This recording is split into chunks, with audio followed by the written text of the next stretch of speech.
araw. Ako si Alvin Marasigan sa CMC News. Ang espesyal na ulat natin ngayong araw ay tungkol sa isang napakahalagang paksa, ang karapatan ng bata. Bawat bata, anuman ang lahi, kasarian o pinagmulan, ay mga may karapatang dapat igalang at pangalagaan. Alinsunod sa United Nations Convention of the Rights of the Child.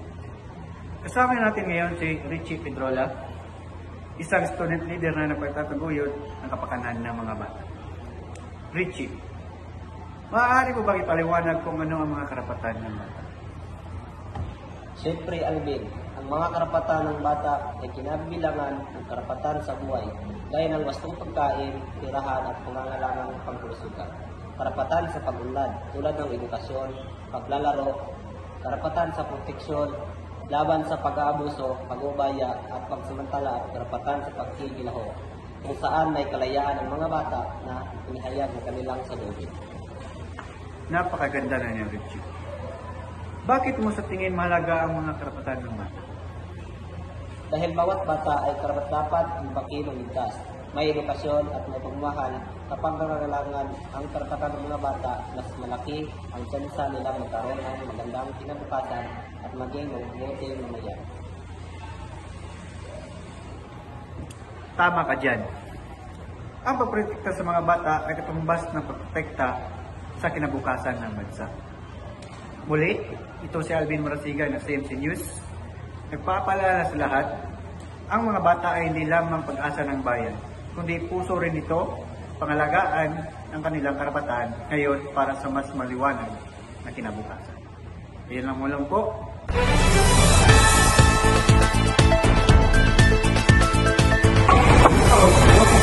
Good day everyone, this is Alvin Marasigan and you're watching CMC News. Delivering your stories that matter. Today we'll talk about an important issue and concerns every family and community in the right of the child. According to the United Nations Convention on the Rights of the Child, every child has the right to live, to be protected, and to be treated equally. But despite this, many children still abuse, neglect, and discrimination. Good afternoon, Alvin. I'm here at San Miguel Elementary School, where students are learning about their basic rights as children. Today's event highlights four major rights every child should know: the right to survival, development, protection, and participation. According to teachers here, education plays a big role in helping children understand these rights. When children know their rights, they can speak up and protect themselves from abuse and unfair treatment. Let's hear from one of the students who joined today's activity. I learned that every child has the right to go to school and to be safe at home and in the community.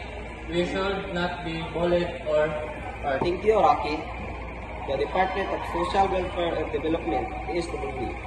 Also reminds parents and guardians that children have the right to grow in a safe and loving environment. Violation of this right, such as child labor, neglect, or physical abuse, are punishable by law under the Republic Act 2610 for the special protection of children against abuse, exploitation, and discrimination.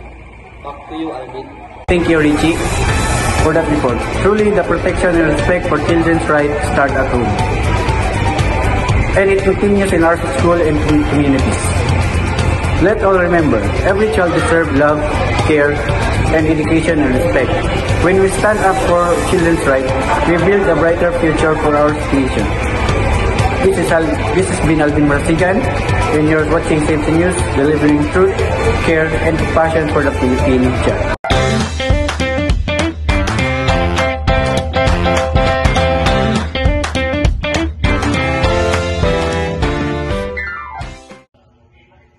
Good day everyone! Welcome sa Usapang Karapatan, ang programang nagbibigay tinig sa mga isyong mahalaga sa ating lipunan, lalo na sa mga kabataan. Ako po si Alvin Marasigan at ngayong araw, tatalakayin natin ang isang napakahalagang paksa, the rights of the child. Alam niyo ba, bawat bata ay may karapatang mabuhay ng may dangal, proteksyon at pagmamahal. Pero sa realidad, maraming bata ang nakaranas ng pag-aabuso, diskriminasyon at kawalan ng edukasyon. Kaya naman, ito ang tamang oras para pag-usapan natin ito. At para tulungan tayong mas maunawaan pa ito, kasama natin ang isang masigasig na tagapagtanggol ng karapatan ng kabataan, Richie Pedrola. Richie, welcome sa Usapang Karapatan. Kamusta ka naman? Ayos naman, Alvin. Salamat sa imbitasyon. Excited ako sa pag-usapan tungkol sa karapatan ng mga bata. Isang isyong napapanahon at madalas nakakaligtaan. Tama ka dyan. Minsan kasi, akala ng mga tao, basta bata ka, wala kang boses o karapatang magsalita. Pero ayon sa United Nations Convention on the Rights of the Child o UNCRC, bawat bata ay may 4 na pangunahing karapatan. Richie, pwede mo bang ipaliwanag sa amin iyon? Sure. May 4 na pangunahing kategorya ng karapatan ng mga bata. Una, survival rights. Karapatang mabuhay, magkaroon ng pagkain, tirahan at kalusugan. 2, development rights. Karapatang makapag-aral, maglaro at matuto. 3, protection rights. Karapatang maprotektahan laban sa pang-aabuso, diskriminasyon at pagsasamantala. 4, participation rights. Karapatang makapagsalita at marinig ang kanilang opinyon sa mga bagay na nakakaapekto sa kanila. Wow, ang ganda naman yan, Richie. Napakalinaw. Pero sa totoo lang, maraming bata pa rin ngayon ang hindi nakakapagloban ng mga ito. Halimbawa, may mga batang nagtatrabaho sa murang edad o yung mga hindi nakapag-aral dahil sa kahirapan. Richie, sa iyong karanasan bilang youth advocate, ano ang mga karaniwang problema ng mga bata sa ating bansa ngayon? Isa talaga sa mga pangunahing problema ay child labor. Maraming bata ang pinipilit magtrabaho sa halip na pumasok sa paralan. May mga bata ring nakakaranas ng abuse, physical, emosyonal, o minsan sexual abuse pa. At sa panahon ngayon, may bago pang banta, cyberbullying at online exploitation sa social media.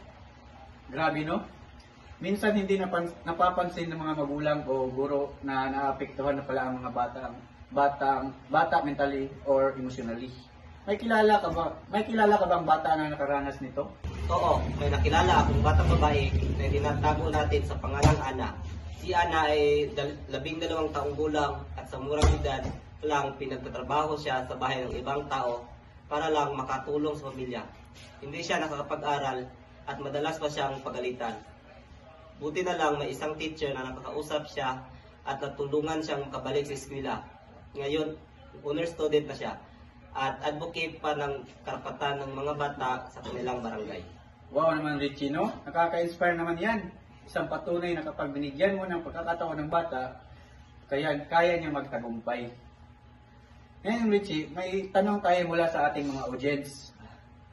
Paano daw kung may mga bata na inaalipusta o ipinapahiya sa school pero natatakot siyang sumbong? Magandang tanong yan. Una, halaga na malaman ng bata na hindi siya nag-iisa.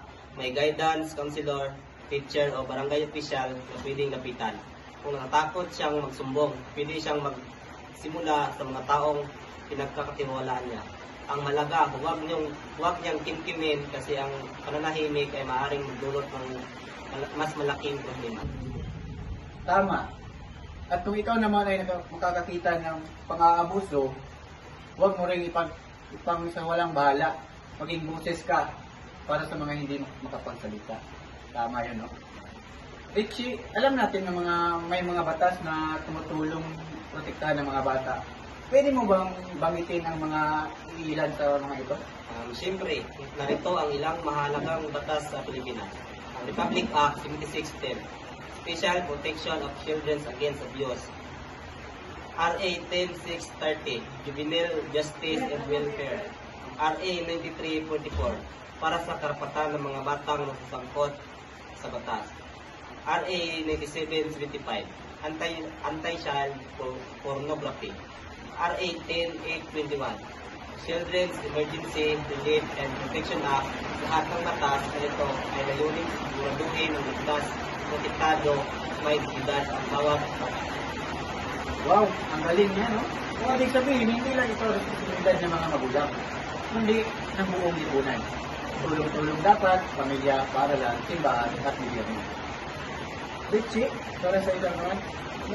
Napakarami nating natutunan ngayon. Bago tayo magtapos, ano ang gusto mong parating sa mga kabataan at magulang? Para sa mga magulang, alagaan ninyo ang inyong mga anak, ang kanilang pagkabata ay panahon ng pag-asa at pagkatuto. At para sa mga kabataan, alangin ninyo ang inyong mga karapatan, pero tandaan din ninyo ang inyong responsibilidad. Ang karapatan ay hindi lang para sa sarili, kundi para magbigay respeto sa iba. Okay, no? Napakagandang mensahe din, Richie. So, Lee, tandaan natin na ang bawat bata ay may karapatan na mahalin, karagain, at bigyan ng kinabukasan. Ang pagprotekta sa kanila, hindi tungkulin mo ganun. Ito ay tungkulin natin lahat. Maraming salamat muli, kay Richie Pedrula, sa pagsama sa ating ngayon at sa lahat ng nanonood. Salamat sa inyong suporta. Muli, ako po sa Edwin Marsigan. Ito ang Usapang Karapatan. Hanggang sa susunod na episode, paalam at tandaan, ang batang may karapatan at batang may karapatan.